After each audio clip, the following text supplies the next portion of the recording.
Baik, selamat malam. Kita lanjutkan kembali. Kita lanjutkan kembali. Pada video sebelumnya, saya sudah membahas selayang pandang mengenai bagaimana cara membuat project dan memprogram untuk PLC. Nah, zaman dahulu ya, pada saat awal-awal kemunculan PLC, banyak sekali bahasa pemrogramannya karena tidak terstandarisasi. Sampai suatu masa ini mulai distandarisasi awalnya oleh NEMA, organisasi NEMA.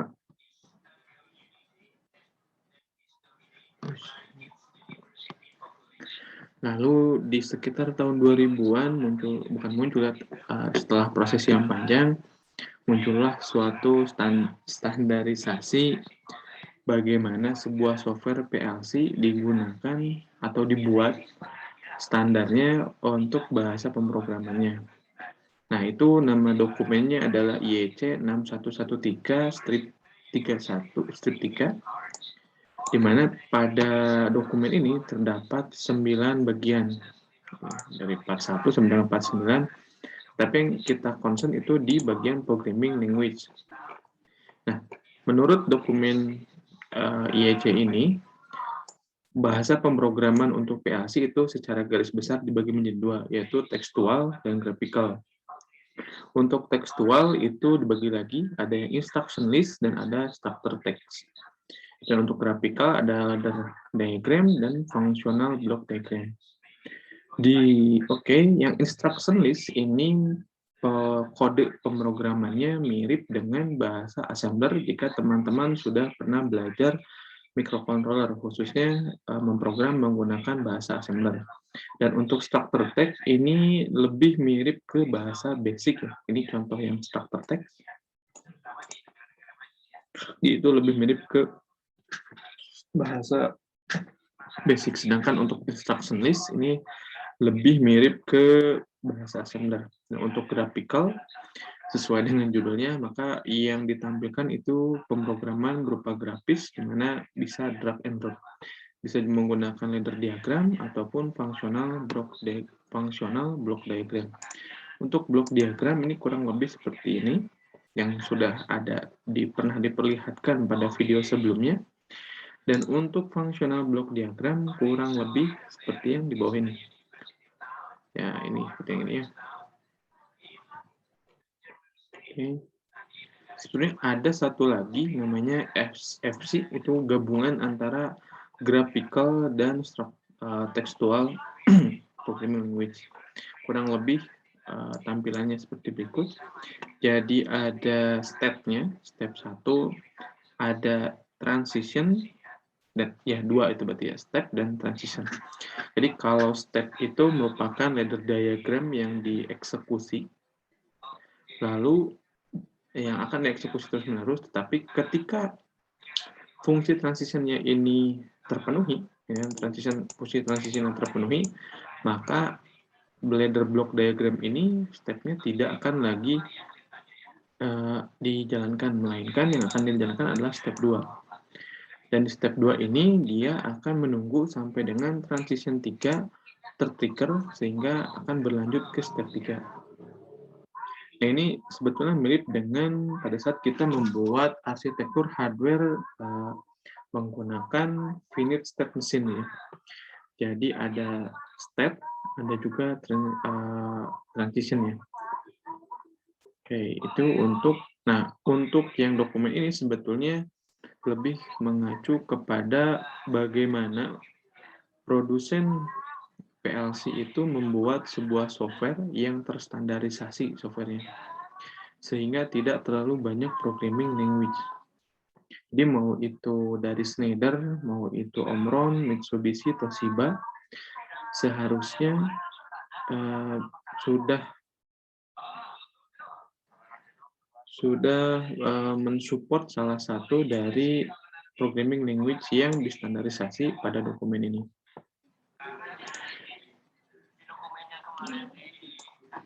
Sebetulnya walaupun kita memprogram menggunakan ladder diagram dari sebuah menggunakan ladder diagram, itu ujung-ujungnya diinterpretasikan menjadi instruction set. Instruction list ya, di sini disebutnya. Nah, dari instruction list ini barulah dimasukkan ke dalam controller yang ada di dalam PLC.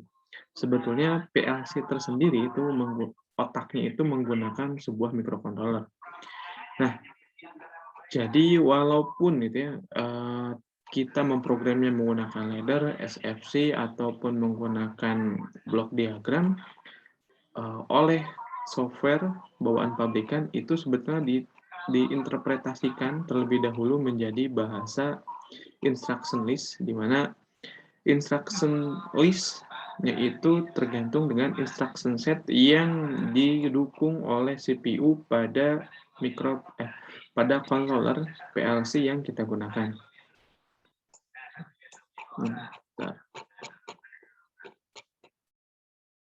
Nah, pada saat kita membuat serangkaian ladder diagram ya, mungkin dari rung 1 sampai dengan rung seterusnya, PLC ini akan mengeksekusi program tiap rungnya itu secara sekuensial sebetulnya. Nanti akan dieksekusi kurang lebih seperti ini. Jadi dari kiri ke kanan, kanan kiri, terus sampai dengan ke bawah, sampai dengan seluruh program selesai. Barulah kembali lagi ke atas. Jadi semakin banyak rung yang difungsikan di dalam di dalam program PLC, maka semakin lama juga program tersebut akan tereksekusi, apalagi rung yang paling bawah. Karena kecepatan eksekusinya yang lumayan cepat, seolah-olah sebuah PLC itu menjalankan seluruh rung secara bersamaan. Padahal aslinya tidak seperti itu. Nah, ini contohnya pemrograman. Saya pause dulu.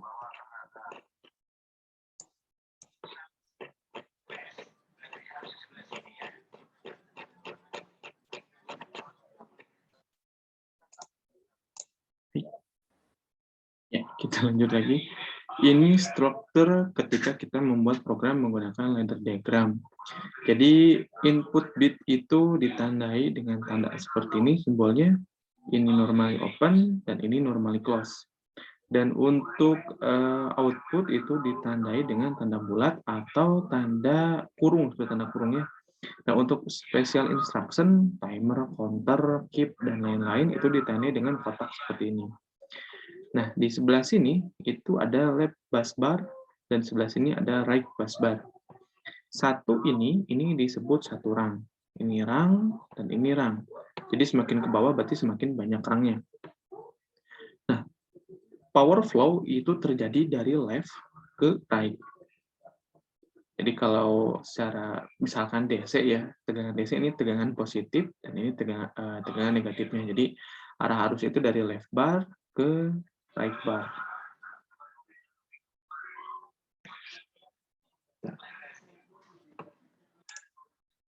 Kita lanjut lagi. Nah, seperti yang sudah tadi saya utarakan, walaupun kita membuat sebuah program menggunakan ladder diagram, program tersebut sebetulnya diinterpretasikan menjadi sebuah serangkaian instruction list. Nah, di bawah ini ya hal tersebut dilakukan langsung oleh software yang kita gunakan.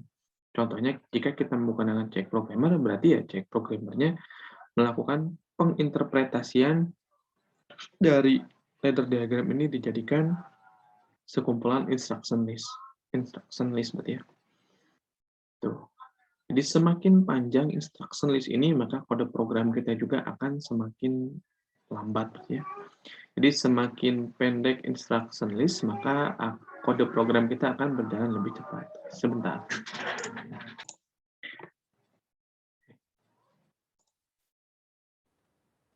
Oke, baik, kita lanjutkan lagi. Nah, jadi semakin panjang program yang kita buat, maka semakin lambat eksekusi program yang kita buat. Jadi tanggapan terhadap tanggapan output terhadap input itu bisa lebih lambat. Maka jika kita membuat kode program menggunakan ladder diagram, diusahakan itu sependek mungkin rangnya. Kalau kita bertanya-tanya, memang seberapa cepat gitu ya, kan dari instruksi ini ke instruksi ini bisa dilakukan seberapa cepat, kita bisa melihat di datasheet-nya. Untuk CP1L ML20 ini, common processing time-nya itu untuk ini instruction execution time. Dia itu basic instruction itu bisa sampai 0,55 mikrosecond. Berarti sekitar kalkulator ya.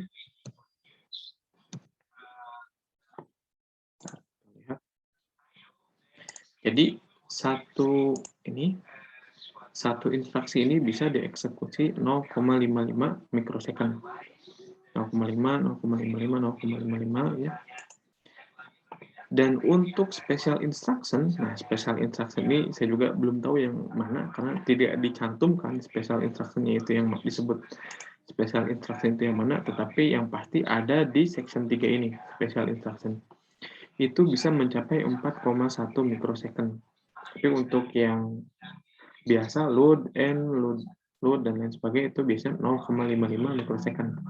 Dan menurut datasheet biasanya untuk processing time satu rung itu satu rung biasanya hanya membutuhkan waktu 0,4 milisecond.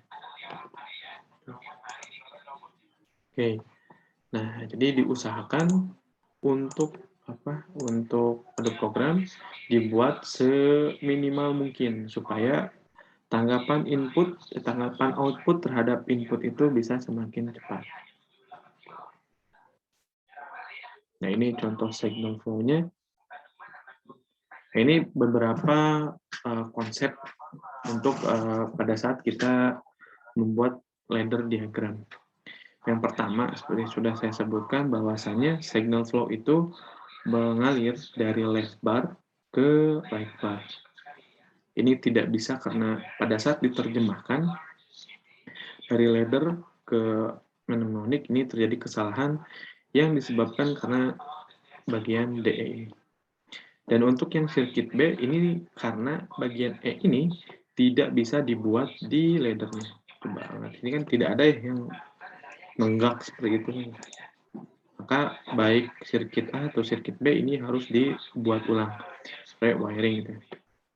Lalu yang kedua, tidak ada limit berapa banyak IO bit, walk bit, timer, dan input yang bisa digunakan. Jadi bebas sebetulnya untuk perangnya.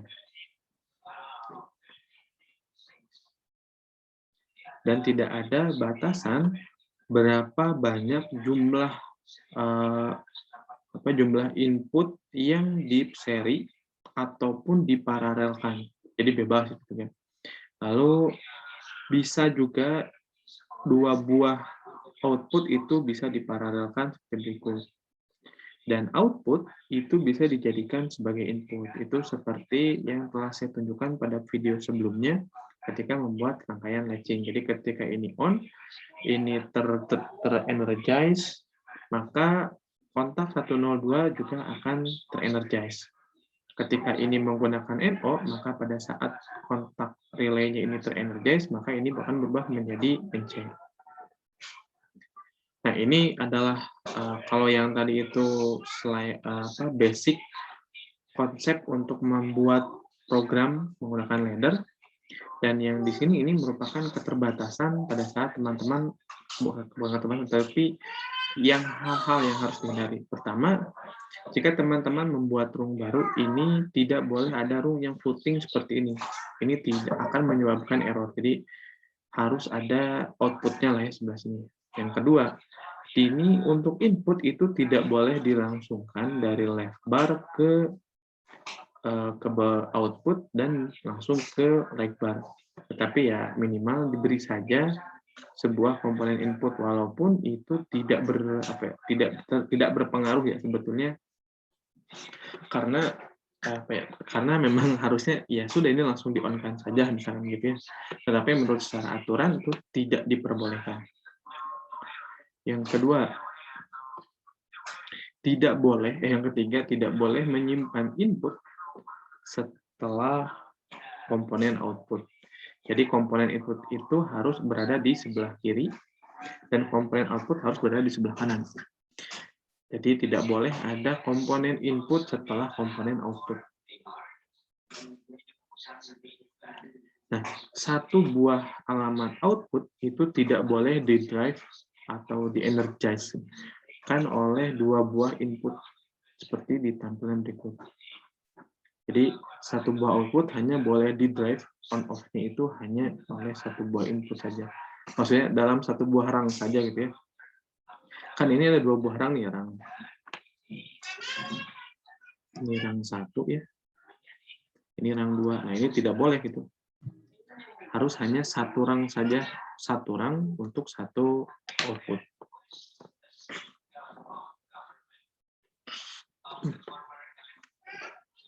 Alamat input itu tidak bisa dijadikan sebagai alamat output. Dan terakhir ini alamat n atau special function n ini harus diletakkan di paling akhir pada kode program.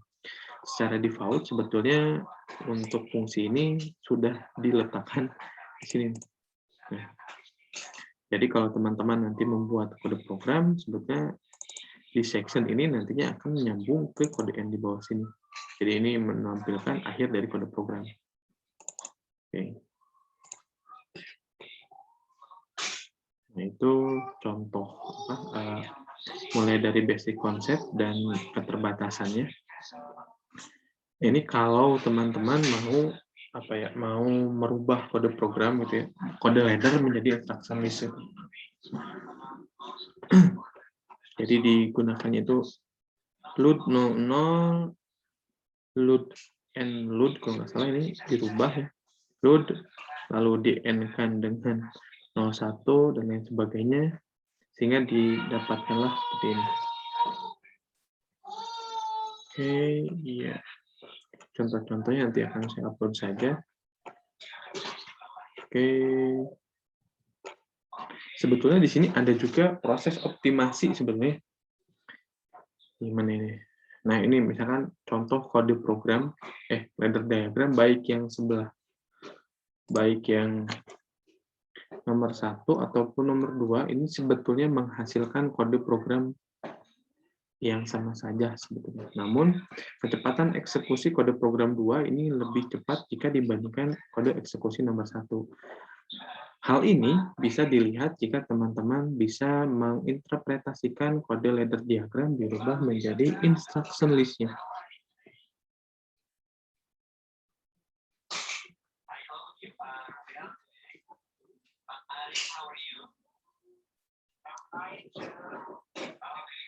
Oke, nah, jadi kalau di awal mungkin kita tidak perlu belajar bagaimana mengoptimasi terlebih dahulu, tetapi yang perlu kita pelajari di awal itu bagaimana tata cara membuat program. Jadi yang perlu diperhatikan itu yang restriction dan basic konsep ladder diagram.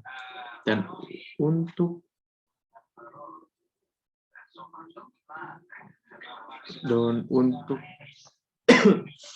kode untuk yang optimasi bisa dilakukan nanti saja. Jadi setelah teman-teman ini bisa merasa cukup menguasai kode program, maka langkah selanjutnya teman-teman harus bisa mengoptimasi kode program yang telah teman-teman buat.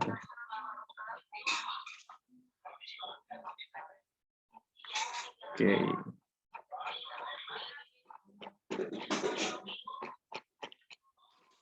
Ini sudah.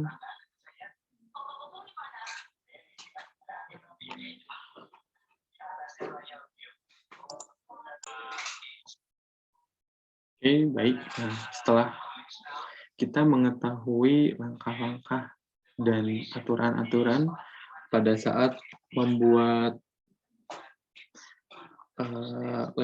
program ladder diagram, sekarang kita akan bagaimana cara mengasainkan sebuah input output, lalu ada timer, counter, dan lain sebagainya.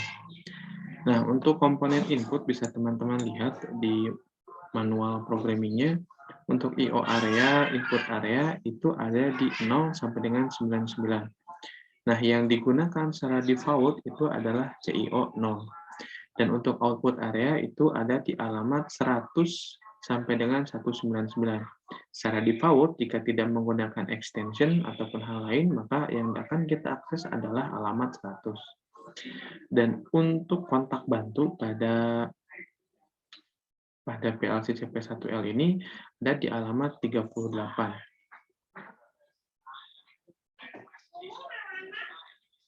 Nah, nantinya akan ada yang lainnya, ada holding area, work area, auxiliary area, data memory, timer, counter, timer PVS, counter PVS, dan lain sebagainya. Sekarang kita lihat dulu yang input area, output area, dan work area. Jika kita memprogram, misalkan ya, CIO 0,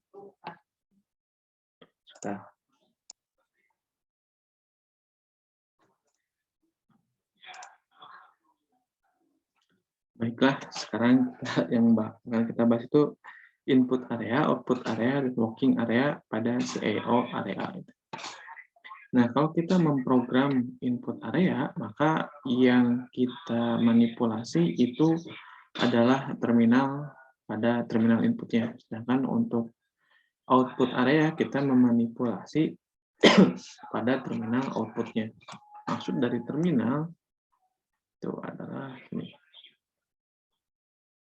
Nah, pada PLC ini terdapat terminal-terminal ya. 40 yang 20.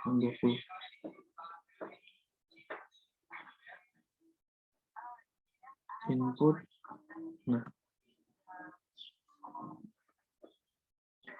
Nah, nantinya kalau misalkan teman-teman oh,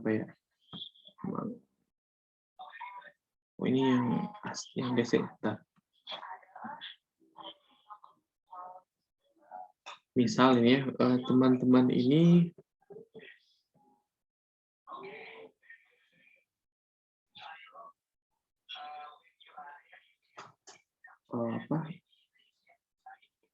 tadi tiba-tiba 12. Nah, jadi teman-teman misal itu ya akan membaca tegangan pada terminal 0, maka ditulisnya itu 0.00 gitu ya. Kalau mau membaca 01 berarti 0.01 gitu. Dan kalau mau memanipulasi output gitu ya, akan menghidupkan atau mematikan output, maka 100 kalau pohon di 0, 100.00 atau di terminal ini berarti 100.1, 100.01. Dan kalau kita manipulasinya itu ada di bagian work area, itu merupakan internal relay. Jadi tidak ada sangkut pautnya dengan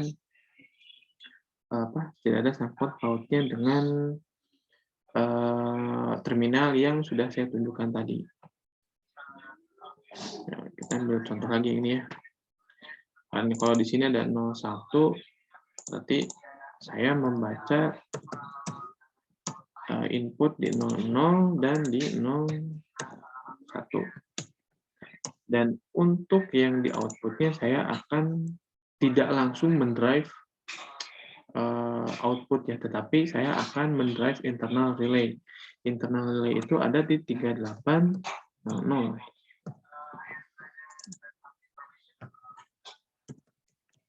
Oke.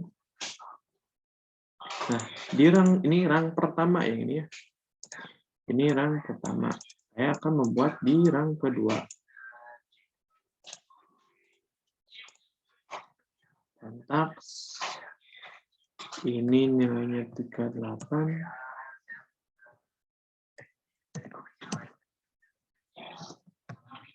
Sini lalu sebentar.